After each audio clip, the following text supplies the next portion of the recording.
Welcome to Democratic Television, a program of the Santa Clara County Democratic Party that brings insights, perspectives, and attitudes of our always thoughtful Democratic guests.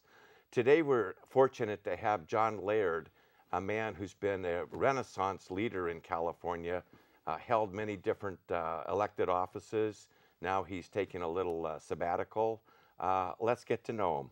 John, thanks for being on Democratic Television. It's a pleasure, Steve. So far, at least. Yeah, it's early. Yeah, let's see what happens. Before we talk about your career and the state of the state and things like that, let's get to know you a little bit. Where'd you grow up? Where'd you go to school? Interesting pets?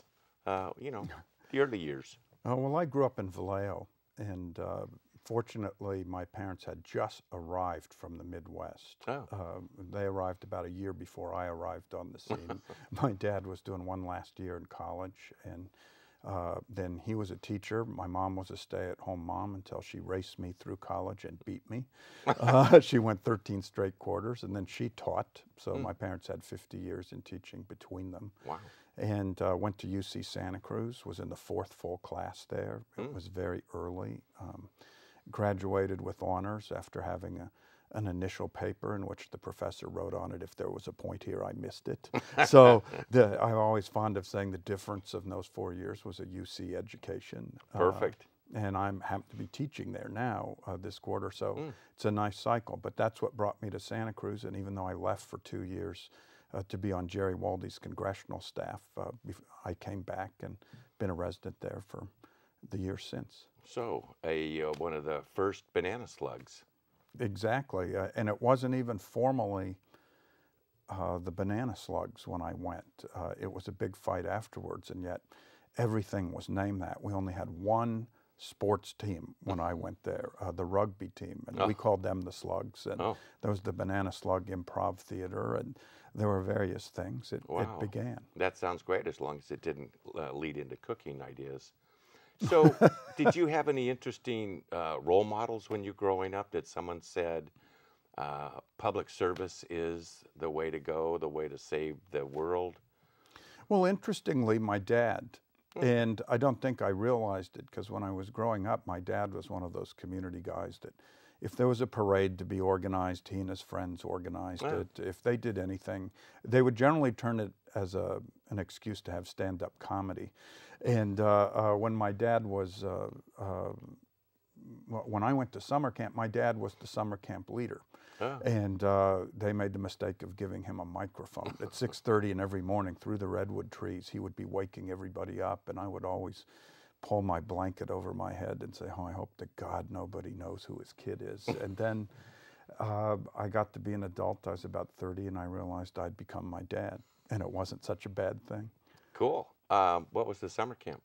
It was actually in the Santa Cruz Mountains up by La Honda, Jones Gulch. It was YMCA. Oh, okay. And it's where the Vallejo Y had their camp in those years. Oh, okay. Yeah, there's a lot of, I went to Camp Unilehi myself, but this isn't about me, so let's get back to you. So what made you want to get involved in public service and in giving back? What happened after your tenure at college? Well, I was somebody that came of age in the Vietnam War era.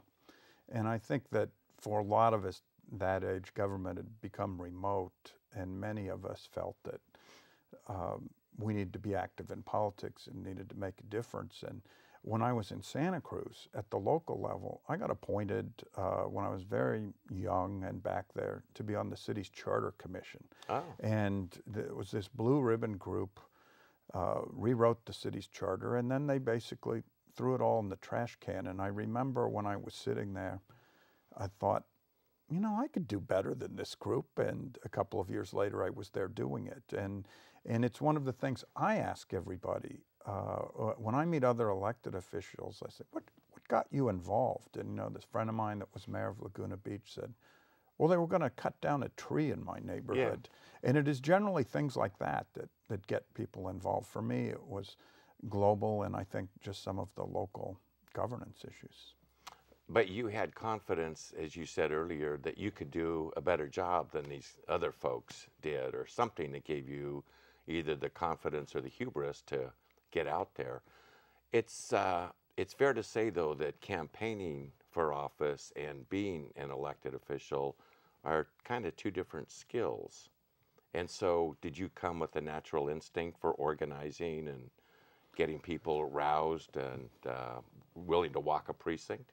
I did, but I feel blessed because as you say, it's two sides. And for me, it was, on one side, I was a policy wonk. I really wanted to understand how things worked and make them work better and change things, whether it was civil rights or the environment or neighborhood issues.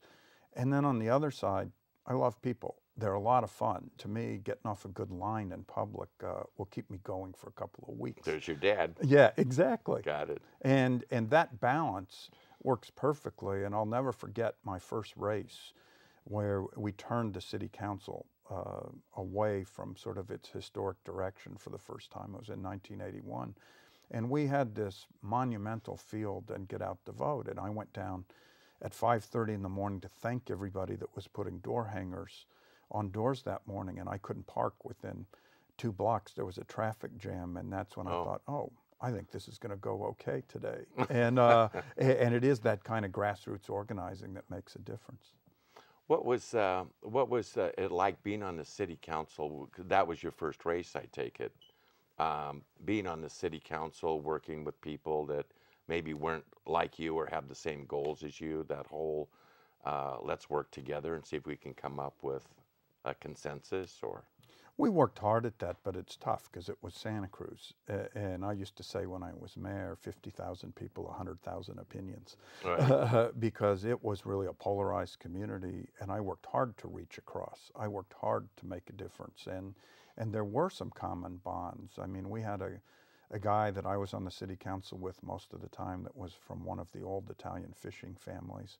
And he really overlapped on neighborhood issues. He believed in protecting the neighborhoods. And so many times I'd let him take a lead on an issue and then come in behind him, and people wouldn't think it was the usual divisive thing between sides. And so you would look for those. And yet it was always tough because people had such strong opinions. And yet we won a landmark Greenbelt suit. We established social services on the city level. We added a lot more parks to the system. We did a bunch of things that were really different for the times. But Santa Cruz, as I recall, had been a more conservative city. It was a retirement community, and as you say, landowners and people that didn't necessarily think so highly of social services or their tax dollars going to someone else. It's true, except there were many crossover issues because a lot of the social services dealt with seniors. And that is where the population was initially. I mean, Santa Cruz County had the highest percentage of older people in the country when I first moved there, save Dade County in Florida. Wow. And so it's been a transition over the succeeding 40 years to a more youth-based. But that's the way Santa Cruz was. And they were in neighborhoods. So when you were organizing neighborhood people that had been ignored at the expense of the downtown, and when you were dealing with senior services that hadn't really been done in any way, and mixing it in a coalition with environmental issues and civil rights and a broader human services view, you had a real working coalition, and that's what changed city politics. That's what's still in charge 29 years later. Well, that's interesting because, as you mentioned, you came to Santa Cruz to go to college. The whole school system was new, the support services, the faculty, bringing a more progressive bent to the city. After that, you got on the city council, and what happened next? Well, I actually went on the college board and then went to the legislature, and there was a hiatus in there a little bit at one point. And so it ended up, before I went to the legislature, between the college board and the city council, I'd been in elected office for 17 years, which interestingly was as experienced as almost anybody heading into the legislature, because in the term limits era, it's really a different thing. People don't have a lot of experience. They come from the local level but haven't been in office extensively. That long. Well, it was even kind of unnerving because the person sitting across the aisle from me hadn't been born when I graduated from college, much less how much experience she'd had. So it was a real different thing when I got up there, and it actually helped because there weren't entrenched interests. You could really move on to almost any issue. And I had more experience than almost most of my colleagues heading in a general manner, and that really makes a difference in the term-limited environment. There was somebody whose only experience had been being on an urban school board. Well, she knew a lot about urban education and much more than me, but I was asking her once about the agricultural commissioner, and she looked at me blankly. And so you could have this broad-based experience that really could get you a lot farther in the legislature. But something else that you had in your background is you had worked for county government or city government. You'd had a number of positions. Well, I had worked for the county, been on the city council, been on the transportation commission, been on the transit board, been on the regional council of governments, headed the local water JPA, been on the community college board, been a congressional assistant, been on all these nonprofit boards. By the time I got to Sacramento, where being a generalist is how you succeed, I had had my hand in most of the significant issues that government deals with. So that probably was very fulfilling because you mentioned that part of you loves policy and figuring out systems and how can we make things better. So exactly, and you put it with coming from a town where if it's 50,000, you have to shake a hand, look somebody in the eye and mean what you say, and that was perfectly transferable to the Capitol. When I was operating in Santa Cruz, many times in the normal course of things, I would come across 2/3 of the people I ever needed to talk to make a deal or do something, and then I just had to fill in and call, and that's exactly the way the Capitol works. So it's perfectly transferable. Ideal. Yeah, great. We're going to take a little break right now, John. When we come back, we're going to talk more about you. Hello, I'm Congresswoman Zoe Lofgren, the representative from the 16th Congressional District here in California. Lots of times young people ask me, how did you first become involved in government and in politics? And I tell them the truth, that I remember walking door to door with my mother in the 50s collecting dollars for Democrats. I have such fond memories of being involved in the Democratic Party as a young person, stuffing envelopes for elections, seeing President John F. Kennedy address the country and propose the Peace Corps. What a lot of people don't realize is the value, the wonderful feelings of participation, of making the country a better place that one can get from participating in elections and in the electoral process. If you'd like to have this wonderful experience, I would encourage you to call the Democratic Party here in our county. It's 408-445-9500. Make this country a better place and enrich your own lives by being part of the democratic process. Wouldn't you say?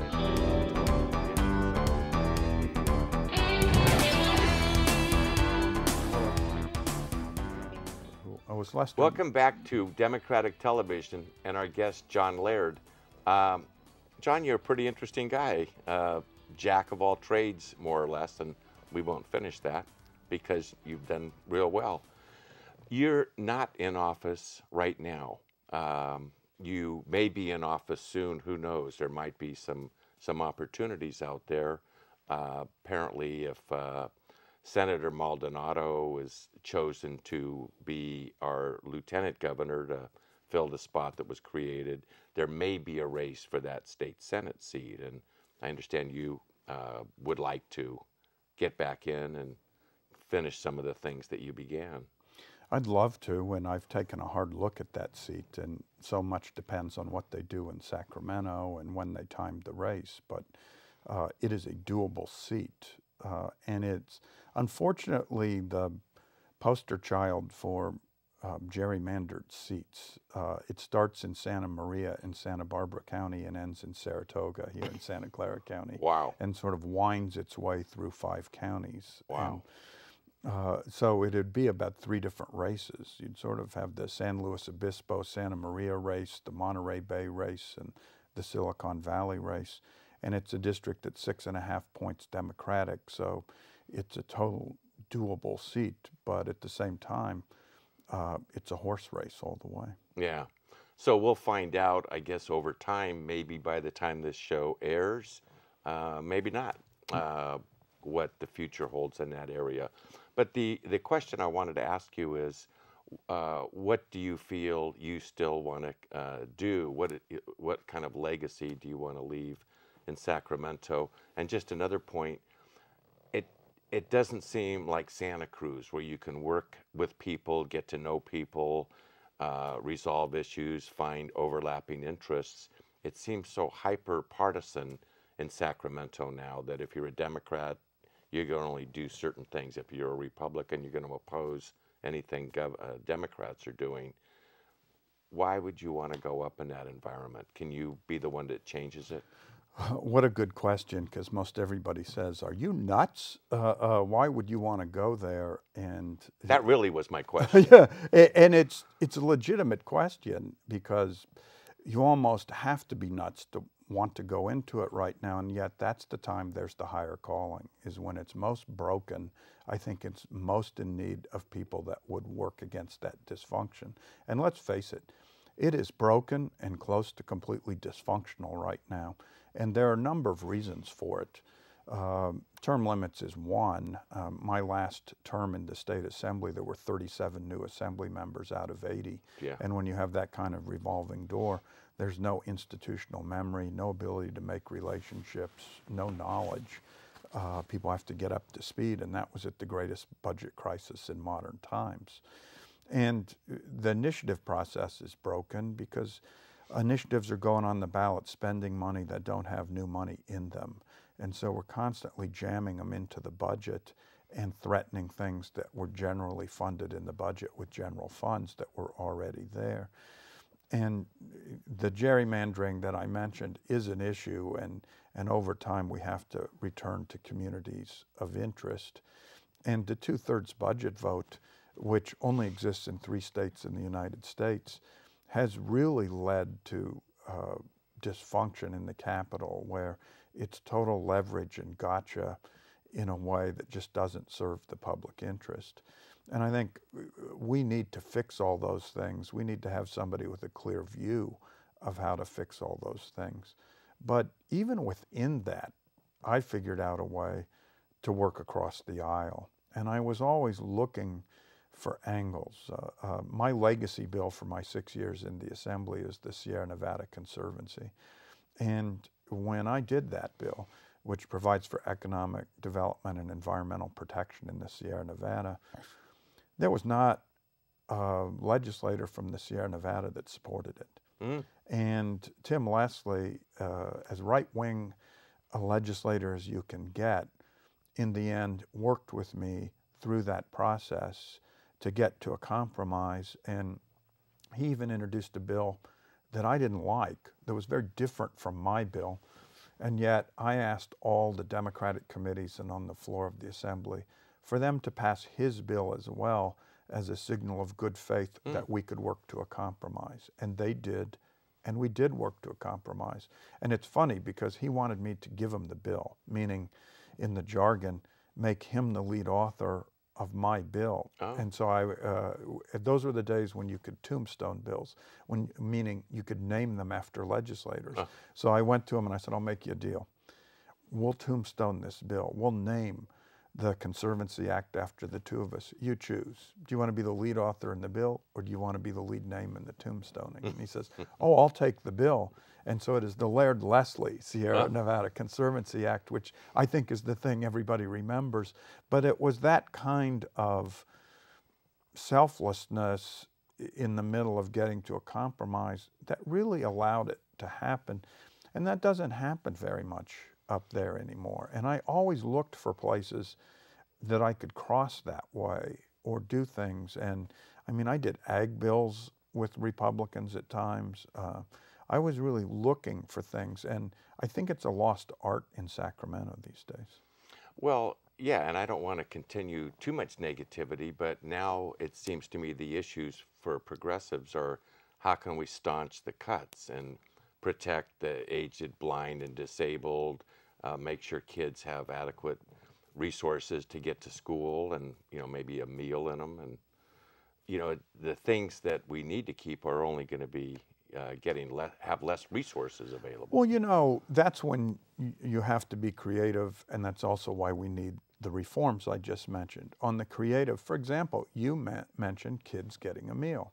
Well, I did this bill that said that any kid that's in a family that gets food stamps automatically gets enrolled in school nutrition programs. Because believe it or not, there were 52,000 kids in California that were receiving food stamps that thought the paperwork was too onerous and didn't sign up for school nutrition. And then I did it for CalWORKS and Medi-Cal. And it's one of those things that the federal government funds the food stamps and they fund the school nutrition. And we were able to figure out a way to do that and get more kids meals, and it provides more of a market for California grown crops. It's a winning thing around, and that is where you look for the creativity in these tough times, and you can do it. But unless we have some reform in the 2/3 budget and in the ballot measures, we'll still face these questions in economic downtimes at every single budget. And you're exactly right. Why should the age blind and disabled, who were only getting $800 a month to survive, lose their cost of living increase because there's gridlock in Sacramento? That's unconscionable. Right. And that's why we need the reforms and the people that have that in their heart to carry it through in Sacramento. Do you think being in the state Senate would give you the ability to bring about your ability to work with all folks? I know you did a great job of chairing the Assembly Budget Committee, which is no small task. Yeah, it is. It's not even herding cats. It's really occasionally watching people set their hair on fire and having to figure out how to put it out. Well, you really have to be a therapist and everything else too to make sure you are meeting people's needs and doing the work of the people. It's true, and in the budget you could really do that in broad ways, but it was complex. And I think in the Senate I could really make a difference, but at the same time I would be one of those votes toward the 2/3 in breaking that gridlock. And I think the big question is, one of the reasons we've seen trouble in the U.S. Senate is they got to the point that they broke the gridlock and they couldn't figure out still how to get things done and how to make other people feel like even though they didn't have the votes to block, they were being heard. And it's trying to thread that needle, and that is the same needle that exists in the state legislature. It's surprising to me and maybe to a lot of the public that these problems go on when the media says everything is falling apart, that people aren't more jumping to try to respond to that. So, well, it's a long cycle, and the people are integrally responsible for it because they passed the initiatives. Yeah. And then it disempowers the legislature, and they want to hold the legislature accountable, and yet they've stripped them from most of the tools that would allow the job to get done, and then they think, well, we'll have to take more powers from them. And at some point, that has to turn about. I mean, last year there was this fascinating poll, and it went to the public in California, and it said, we have a $40 billion problem in the state budget. Here are the list of taxes you can raise, and here are the list of programs you could cut. What would you do? And basically, they didn't want to raise a single tax. And basically, they didn't want to cut a single program. So the public was firmly on the side of a $40 billion problem. And they just said, now go fix it. And what they meant is go fix it without raising a tax and without cutting a program. That's impossible. And the public has been getting more than they're paying for. And they have to accept the fact that they have to pay more or accept less or some mix to work through this. And it's going to take some leadership of people going to the public and saying, you can't run away from this. You can't just say, go fix it. What do you want for California? And I honestly think if we got the education system, we're shorting the economy 10, 15, and 20 years from now. And we can't afford to do that because we're challenged as it is in international competition on math and science. Right. I mean, at UC Santa Cruz, They want to cut right now Chinese, 3 different languages that are going to be the languages of the economy in the next generation. Well, we shouldn't be doing that right now, and we should have enough leadership to be able to tell the public, you don't want that. Now let's figure out how to do this right. We have about 45 seconds left. Do you see being in the state Senate as giving you the bully pulpit to raise these issues with other leaders in California? I absolutely do, but I think that wherever I am, I would make a difference, and whoever's watching needs to make a difference as well, because all the proposals for amendments seem to be in questionable territory in the polls, and yet if we don't fix this government, we're not going to turn California around, and everybody has to be a piece of it. So it's not just me. I hope everybody that's watching knows they're part of the solution. Well, I think that's a great way to end our show. Everybody has a responsibility. We're all in this together. And John Laird, I hope to see you in elected office, and I will be following your direction. Thank you, Steve. It was a pleasure being here today. Good. Thanks for watching Democratic Television. Give us a call at 408-445-9500 or visit our website, www.sccdp.org. Help make a difference.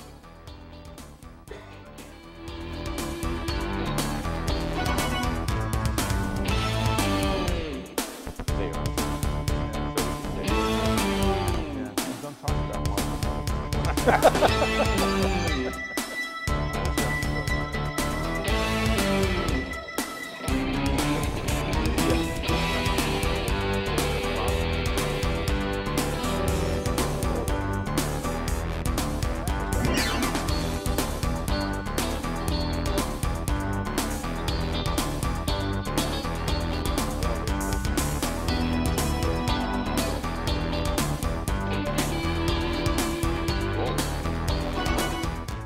Hello, I'm Senator Ellen Corbett. I'm proud to be a Democrat. I've been a Democrat all my life.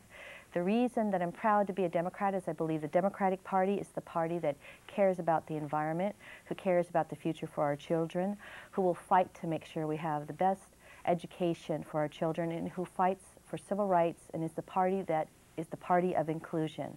If you'd like to get more involved with the Democratic Party, please call us at 408-445-9500.